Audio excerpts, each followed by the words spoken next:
Bonjour à tous. Nous avons vu hier que notre vie est le lieu d'un jeu d'influence terrible entre Dieu et son adversaire. Les deux se disputant finalement l'influence qu'ils peuvent avoir sur nous. Mais la clé, c'est nous qui l'avons. C'est nous qui pouvons choisir qui nous voulons servir. Or, hier, nous avons vu qu'à un moment donné de sa vie, Judas a décidé de laisser la seigneurie de sa vie à l'adversaire, à Satan. Satan entra en lui. Y avait-il une autre possibilité? C'était la question avec laquelle nous avons terminé hier.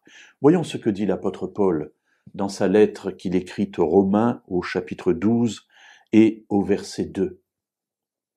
Ne vous conformez pas au monde présent, mais soyez transformés par le renouvellement de l'intelligence, afin que vous discerniez quelle est la volonté de Dieu, ce qui est bon, agréable et parfait.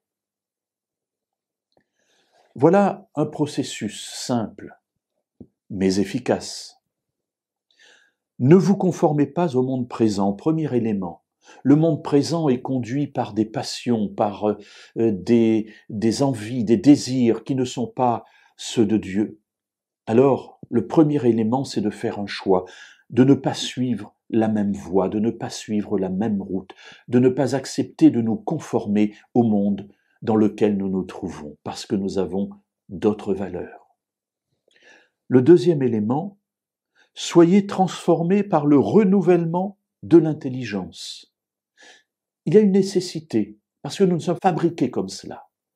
Il nous faut accepter que Dieu transforme notre intelligence. Il nous faut renouveler cette intelligence afin qu'elle soit inspirée par l'Esprit de Dieu. Dans quel but? Pourquoi?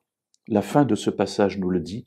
Afin que vous discerniez quelle est la volonté de Dieu, ce qui est bon, agréable et parfait. La transformation de l'intelligence n'est pas là pour que nous soyons plus intelligents, mais mieux intelligents, afin que nous sachions discerner quelle est la volonté de Dieu pour notre vie. Et elle est exprimée par trois mots très simples, ce qui est bon, ce qui est agréable, ce qui est parfait, c'est-à-dire ce qui est conforme à la volonté de Dieu. Ouvrons notre porte, ne laissons pas le monde entrer dans notre vie, mais acceptons la présence de l'Esprit de Dieu, afin qu'il transforme en nous tout ce qui est nécessaire pour que notre vie devienne conforme à ce que Dieu attend de nous.